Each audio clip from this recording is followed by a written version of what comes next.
Did you see that guy weighed in at 145 pounds? Wait, not DeVonta was 166. You're talking the other receiver. Yeah, the other receiver from Louisville, 5'8", 149. If he is successful in the NFL, that's awesome.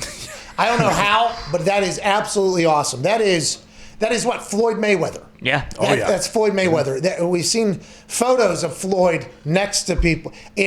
This is unbelievable. Maybe this is the way the NFL is turning, by the way, with the rules changing, now with helmets changing per everything. Maybe the smaller, quicker, shiftier don't have to worry about potentially having to block more or maybe get blown up or get off the line with a jam that's going to be pretty difficult. I guess I'll put them in motion, but that is awesome for future 5'8", 149 people if this guy has success, though, AJ.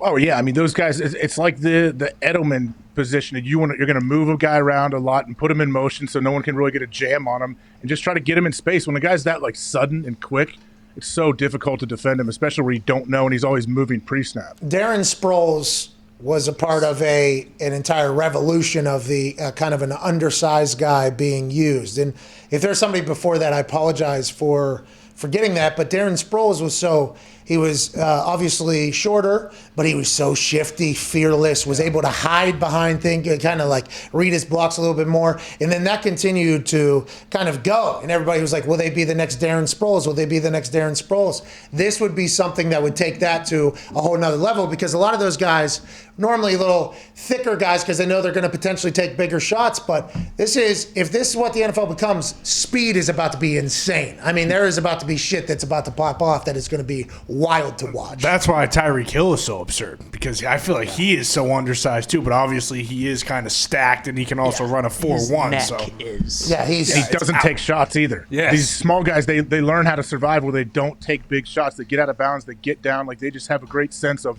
where the defenders are. T.Y. Hilton was incredible at that. Yeah. T.Y. Hilton was unbelievable at it. And I've said this numerous times before, at the beginning of his career, like the first probably 10 games maybe, whenever he would like go down or something instead of getting tackled, or maybe hop out of bounds or something instead of taking a shot, there was a little bit of groans from some people that were like, come on, run the guy over or whatever. And then as he just continued to play and play and play and play and play, it's like, oh, this is actually a strategy so he doesn't get killed. Oh, he's actually being a smart football player as opposed to a soft football player. There's a lot of guys that have that, and then there's some guys that don't, by the way. There's some guys that don't. That is a very, very important skill trait for anybody, but especially if you're undersized.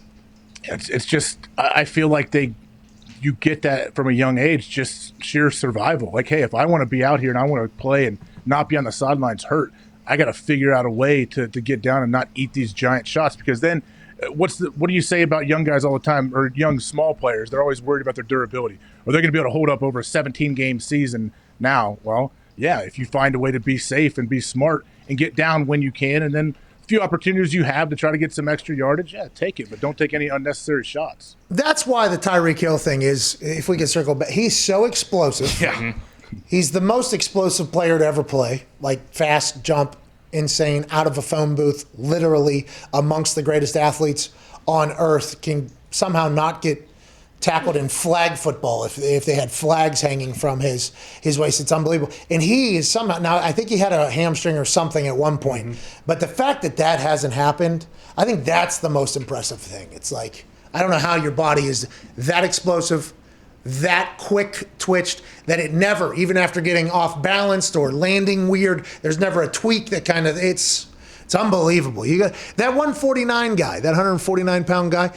You're saying that since he learns from a young age, you assume that he will be able to make the adjustment to the NFL, or you're not sure?